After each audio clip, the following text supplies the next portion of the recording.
तो hello everyone, कैसे आप लोग। मेरी उम्मीद है कि आप लोग अच्छे होंगे। तो आज का सेशन बेहतरीन रहने वाला है। क्यों? क्योंकि हम लोग पढ़ेंगे इसमें पृष्ठीय क्षेत्रफल और आयतन। क्लियर? क्या मेरे दोस्त, क्या पढ़ेंगे? पृष्ठीय क्षेत्रफल और आयतन। उसके बेहतरीन सवाल जो प्रीवियस ईयर को इधर उधर के कुछ भी नहीं पढ़ेंगे। क्या पढ़ेंगे? जो प्रीवियस ईयर को। हालांकि आप लोग देख लीजिए, ये प्रीवियस ईयर का ही प्रश्न है, कंफर्म। हालांकि इसके बारे में पूरी जानकारी बता रखे हैं। ये पहला पार्ट नहीं है, पार्ट नंबर 3 है। क्या मतलब पार्ट नंबर 3 है? क्या है इसमें यही है कि जो सवाल हम लोग बता रखे हैं उसी पर आधारित सवाल आएंगे। क्लियर? तो हम लोग बहुविकल्पी नहीं है, बल्कि लिखित सवाल है प्रीवियस ईयर का, और बाकी जानकारी आप लोग को अच्छे तरीके से हम दे दिए। तो सबको पहले बता देंगे, जिनको अच्छे से जानकारी पता है, सूत्र याद है, तो फिर सवाल को यूं ही खत्म कर देंगे। और जिनको नहीं पता वो क्या करेंगे, उनकी समस्या होगी। क्लियर? तो यहाँ तक कंप्लीट है मेरे दोस्त। ज्यादा समय नहीं लेते हैं, सेशन को चालू करते हैं। देखिए तो क्या दिया है। क्या सवाल पढ़ते हैं कि एक ठोस एक अर्धगोले पर, ध्यान रखना, एक ठोस एक अर्धगोले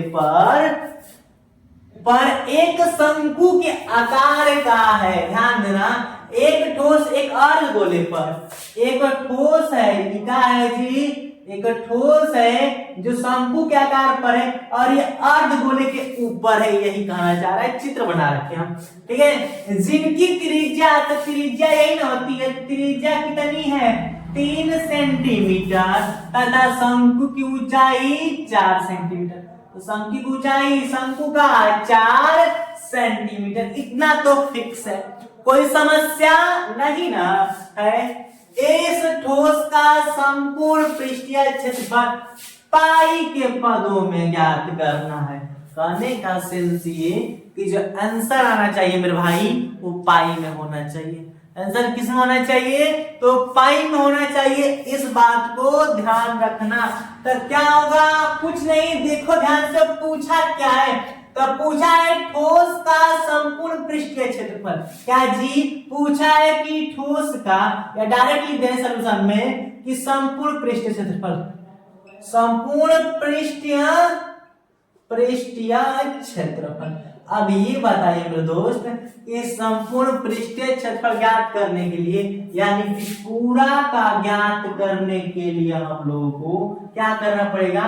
तो पहले तो इस शंकुआ का ज्ञात करेंगे और इस गोलवा का, अर्धगोलवा का ज्ञात करेंगे। और जब दोनों को जोड़ देंगे तो हम लोग का आंसर नहीं आ जाएगा। इसका और इसका निकाल के जोड़ देंगे तो आंसर आ जाएगा कि नहीं? बस वही बात है। तो शंकु का क्या होता है? तो पाई आर एल होता है, और उसका क्या होता है? अर्धवृत्त का 2 पाई आर स्क्वायर। क्लियर? आई बात की नहीं समझ में? तो इसी को हम क्या लिख सकते हैं? देखो, पाई आर इसमें भी है, पाई आर इसमें भी है, तो पाई आर कॉमन ले लिए। क्लियर? तो क्या बचा? एल प्लस 2 आर बचा। कोई समस्या नहीं ना? ये चीज है मेरे भाई, क्या है? ये है। अब इसके बाद आगे हम देखते हैं कि हाँ, क्या हम लोगों को पाई का तो आंसर पाई में रह जाना चाहिए। आर हम लोग को त्रिज्या दे रखा है, और हमको यहां पर भी, ठीक है, यहां पर एल चाहिए। क्या मेरे दोस्त? एल चाहिए। और एल के लिए क्या करना है? यानी कि हमको एल चाहिए, जो कि सवाल में दिया ही नहीं है कि नहीं? सब कुछ दे दिया है, एल चाहिए। तो एल ज्ञात करने के लिए थोड़ा इधर बढ़ जाते हैं, क्योंकि एल का मतलब बता है तिर्यक ऊंचाई। एल का मतलब तिर्यक ऊंचाई है। तिर्यक ऊंचाई इक्वल टू होता है L square equal to H square plus R square. तो L square equal to H, H कितना दे रखा है? हाइट 4, 4 के स्क्वायर 16, प्लस आर कितना दिया है? कि रेडियस त्रिज्या 3, 3 के square 9। L square equal to 16, 9, 25। L equal to, जब स्क्वायर हटेगा तो अगला रूट में चल जाएगा, रूट में 25। तो एल का मान कितना हुआ? 5 हो गया। एल का मान 5, यानी कहने का सेंस की जो तिर्यक ऊंचाई है वो कितना हुआ 5 हो गया। तो अब क्या करना है, सबका मान ही रख देते हैं, पाई की जगह पाई रख दिया, आर की जगह कितना रख देंगे, तो आर हम लोग ऑलरेडी आर है 3 सेंटीमीटर, एच हम लोग का 4 सेंटीमीटर है और एल हम लोग कितना निकला है, तो 16 9 25 यानी कि 5 सेंटीमीटर। ये तीनों चीज है कि नहीं, तो अब आर की जगह कितना रख देंगे हम लोग 3, अब ब्रैकेट में एल यानी कि 5 प्लस 2 और आर की जगह कितना 3 रख देंगे। तो अब बताओ यानी कि पाई गुणे 3 और यहाँ पर 2 3 6 6 5 30। क्या मेरे दोस्त ध्यान रखना, यानी कि क्या होगा 3 ब्रैकेट में 5 2 3 6 हो गया कंफर्म। तो अब हम लोग यहाँ पर करेंगे पाई गुणे 3 5 15 और 3 6 18। तो जब हम लोग जोड़ेंगे तो पाई गुणे 15 गुणे 18 सॉरी 18 यहाँ गुणे नहीं है प्लस है, जोड़ेंगे तो पाई और गुणे कितना होगा 30 3 33 और गुणा करेंगे तो 33 पाई। क्लियर, ये हम लोग का संपूर्ण आंसर है। कंफर्म आई बात समझ में, कितनी इजी सी कंसेप्चुअल बातें थी और कंसेप्चुअल सवाल थी। कंफर्म मेरे दोस्त, हालांकि लॉन्ग तो नहीं बोल सकते, एकदम इजी है। और यहाँ पर हम आंसर एक आंसर और आ सकता था, कौन सा आंसर कि हम लोग का यहाँ पर आया है कितना 33 पाई आया है कि नहीं, इसको 33 गुणे पाई क्या लिख सकते हैं 22/7। क्लियर है कि नहीं। तो अब 22 में 33 गुणा करके 7 से भाग दे तभी आंसर आता, लेकिन सवाल में तो रखा है कि आंसर आना चाहिए तो उसमें पाई होना चाहिए, आंसर आना चाहिए तो उसमें पाई होना चाहिए, इसलिए हम पाई को पाई ही लिख दिए, उसका मान पुट ना किए। क्लियर, तो हम लोग क्या किए कि पूरा का मान पूछ रहा है, पूरा के लिए सूत्र हम लोग का ये अपनाया जाता है और इसको ज्ञात करने के लिए क्या चाहिए वही चीज ज्ञात की है, तो दोनों को जोड़ दिया हम लोग का आंसर निकल के आ गया। पूरे का कितना आएगा 33 पाई। कंफर्म। तो ये था पहला क्वेश्चन और एकदम इजी। अभी तक जितने लोग शेयर नहीं किए हैं, पहला क्वेश्चन कंप्लीट हुआ, सभी लोग अपने अपने दोस्तों को शेयर कर देंगे सभी लोग, ताकि उनके दोस्त भी पढ़े तो कितना मजा आएगा, साथ में दोस्त पढ़ता तो कितना अच्छा लगता है। क्लियर, तो ज्यादा समय नहीं लेते, अब क्वेश्चन नंबर 2 की तरफ बढ़ते हैं, आगे देखिए।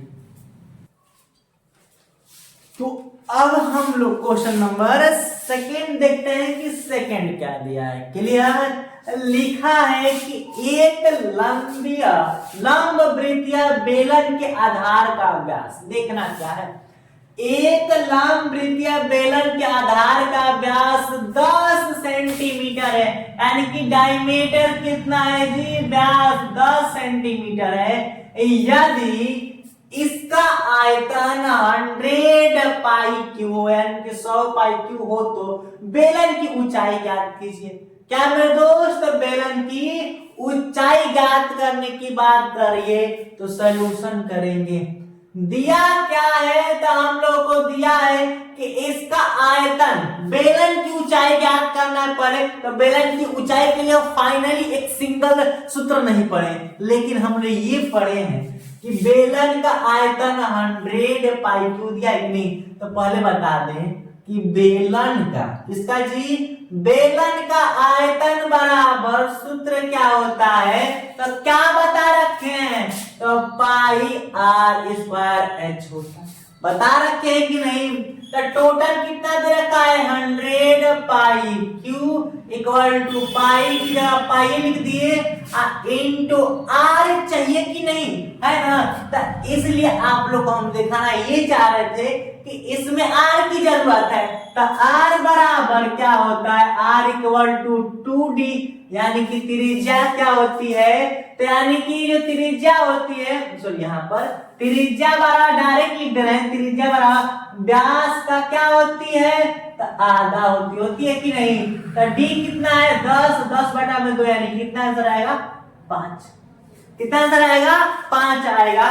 तो हम यहाँ पर क्या लिख सकते हैं 25 गुणे h नहीं लिख सकते, है कि नहीं। अब बताओ एगो पाई से एगो डायरेक्ट हम यहाँ पाई को पाई रहने देते हैं। अब बताओ 100 पाई क्यू, अब बटा में जब गुणा होगा तब 25 हो जाएगा, कितना हो जाएगा, अभी पाई बटा ना लिखे यहाँ पर डायरेक्ट 25 पाई गुणे h भी कर सकते हैं, और h का ही तो मान पूछ रहा है बेलन की ऊंचाई, तो h इक्वल टू क्या कर सकते हैं हम लोग 25, क्या मेरे दोस्त हम लोग का हो जाएगा 25 यानी कि 100 पाई क्यू बटा में 25 पाई हो गया। तो अब बताओ पाई से पाई कैंसिल, अब 25 चौके 100 यानी कि 4 pi square equal to h। h का मान क्या होगा 25 चौके 100 4 हो गया, और 3 गो पाई था जिससे एगो पाई कट गया, क्लियर, एगो पाई कट गई तो कितना पाई बचा 4 गो पाई बचा कि नहीं, तो 4 पाई स्क्वायर हम लोग का क्या हुआ h का मान हुआ। ऊंचाई कितना है, तो ऊंचाई कितना है मेरे भाई, तो ऊंचाई का मान 4 पाई r स्क्वायर, क्लियर। ये तो हम लोग का क्वेश्चन नंबर 2 अच्छे तरीके से तो आ ही गया होगा कंफर्म। अब क्वेश्चन नंबर हम लोग 3 की तरफ बढ़ते हैं आगे देखते। तो अब मेरे भाई क्वेश्चन नंबर 3 देखते हैं, हालांकि फर्स्ट और सेकंड एकदम अच्छे तरीके से समझ गए। तो दिया है कि 7 सेमी भुजा के ठोस लकड़ी के घन को छीलकर, यानी कि पहले से वो लकड़ी है, क्लियर, ऐसा है कंफर्म, ऊपर खुरदार है, अभी खुरदार है यानी कि छीला नहीं गया है, क्लियर कंफर्म है। और ये ठोस लकड़ी घन की तरफ है, क्या चीज, चलो इसको घन की तरफ है तो घन की तरफ बना दे रहे हैं, क्लियर, मान लो घन की तरफ है कंफर्म। हालांकि रियल तो घन का चित्र थोड़ा दूसरे टाइप का होता है, लेकिन फिर भी मान लो घन की तरफ है। तो घन को छील कर एक महत्तम यानी कि ये बिना छीला हुआ है, क्या जी, बिना छीला हुआ, छिला हुआ, और एक है कि हम इसको क्या कर दिए हैं छील दिए, क्या दिए जी, छिला हुआ, क्लियर। तो अब बताओ छीला, अच्छा बताओ किसी चीज का अगर हम ऊपर का छाल हटा देते हैं तो पहले की अपेक्षा पतला हो जाता है कि नहीं, अगर मेरी उंगली ऊपर से हटा देंगे इसकी छाल, जो चमड़ा हटा देंगे पतली हो जाएगी ना। तो अब बताओ, तो कह रहा है ना कि 7 सेमी भुजा के ठोस लकड़ी के घन को छीलकर एक महत्तम गोला बनाया जाता है, तो छील लकड़ी का आयतन। अब बताओ एक बार पूरा का निकाल लेंगे, पूरा का एक बार पूरा का निकाल लेंगे और छिलल का हटा देंगे, ऊपर पता ना चल जाएगा है कि नहीं, पपरा का पता चलेगा कि नहीं। तो अब बताओ छिली लकड़ी, तो देखो ध्यान से सॉल्यूशन करेंगे। तो मान लो ठोस का, तो ठोस का आयतन घन का आयतन में भाई, ठोस क्या है घन है ना, घन का आयतन बराबर क्या होता है a पर q, यानी कि 7 × 7 × 7 यानी कि 343 यानी कि 313, क्लियर हुआ कि नहीं। अब कह रहा है, अब बताओ ये रियल में लकड़िया कैसा है, गोलाकार आकार का है, बता रहे कैसे, एक मातम गोलाकार बनाया था, आकृति कैसा है, तो ये आकृतिया गोल है, क्या मेरे दोस्त गोल है, क्लियर, कैसा हम ऐसा बना दिए, लेकिन एक रियल में कैसा है तो गोल है, ठीक। तो अब बताओ गोले का आयतन क्या होता है, पहले तो अलग था लेकिन अब कैसा हो गया, गोला हो गया कि नहीं।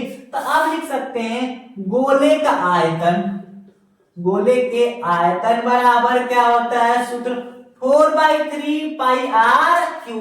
तो अब बताओ 4/3 ठीक है, पाई भी ठीक है, क्योंकि 22/7 रख देंगे, लेकिन हमको आर चाहिए कि नहीं, आर चाहिए। तो आर का मतलब आर चाहिए, आर दिया है, लेकिन 7 से भी भुजा है कि नहीं। तो अब बताओ यहां से और कोई चीज गोलाई में है, तो यहां तक पूरा 7 सेंटीमीटर है, तो व्यास दे दिया है कि नहीं, व्यास कितना है 7 सेंटीमीटर। तो व्यास बराबर क्या मेरे भाई, त्रिज्या बराबर क्या होती है, तो व्यास का आधा यानी कि डी का आधा यानी कि 7/2। तो आर कितना निकला 7/2 हो गई। तो सूत्र था हम लोग का 4/3 पाई की जगह 22/7 और गुणे क्या मेरे दोस्त, गुणे आर की जगह कितना देंगे 7/2 गुणे 7/2 गुणे 7/2, 3 बार इसलिए लिखे क्योंकि आर क्यू है, आर कितने बार लिखना 3 बार, कुछ कट रहा है देखो, एगो 7 से एगो 7 कैंसिल, क्लियर, 2 से कटा देंगे 11 बार में, और 2 दूना के 4 और 4 4 से खत्म, क्लियर। तो अब बताओ देखो क्या बच रहा है, कुछ बच रहा है, हाँ बच यही रहा है कि हम लोग का 11 गुणे 7 अब बटा में हम लोग का 3 गुणा करेंगे तो 9 9 4 13 को 3 4 1 5 इनकी 539 कितना आएगा 539 बटा में 3। अब बताइए ये बिना छिला हुआ है और ये छिला हुआ है, तो जब दोनों में से इसमें से ये पूरा का है और इसमें जब छील दिए तब है, तो जब घटा देंगे तो छिला का पता चल जाएगा कि नहीं कितना मोटा है। तो क्या करेंगे उसको हम लोग उसको यहाँ पे सोल्यूशन कर दे रहे हैं पार्ट में, अलग ही पार्ट में कि 343 माइनस 539 बटा में 3 पूछे तो बटा 1 कर देंगे, जब एलसीएम लेंगे तो कितना हो जाएगा 3 एक बार में जाएगा यानी x भाग 3 बार में जाएगा 3 3 के 9 हो गया और 3 चौके 12 यानी 3 चौके 12 को 2 हो गया और 3 3 9 1 10 यानी कि 10 29 माइनस 30 भाग देंगे एक बार में जाएगा यानी कि 539 इक्वल टू घटा देंगे यहाँ पर 3 हो गया और 9 में से 9 जाएगा 0, अब 12 में से 3 जाएगा 9 बचेगा और यहाँ पर कितना बचा 9 9 में से 5 जाएगा 4 यानी कि 490 बटा में 3। तो अब हमको ये बताओ जो छिला हुआ लकड़ी का आयतन क्या होगा 490 बटा में 3 होगा। क्लियर मेरे भाई, आई बात समझ में कि नहीं? तो इस सेशन को यहीं तक रखते हैं, हालांकि सभी क्वेश्चन 3 क्वेश्चन बेहतरीन तरीके से पढ़े और ये मेरे भाई 22 का प्रश्न देखो प्रीवियस ईयर का है। क्लियर आएगी नहीं समझ में? तो यहाँ तक तो उम्मीद है कि अच्छे तरीके समझ में आ गया होगा। और जितने लोग लाइव देखिए अभी तक सेशन को लाइक नहीं किए, सेशन को लाइक कर दो, साथ साथ में सब्सक्राइब भी कर दो, सब्सक्राइब भी कर दो और शेयर भी कर दो मेरे दोस्त। और यहाँ तक कंजूसी कोई नहीं करेगा और सेशन को यहीं तक रखते हैं, मिलते हैं अगले एपिसोड में। थैंक्स फॉर वॉचिंग, जय हिंद, बाय बाय।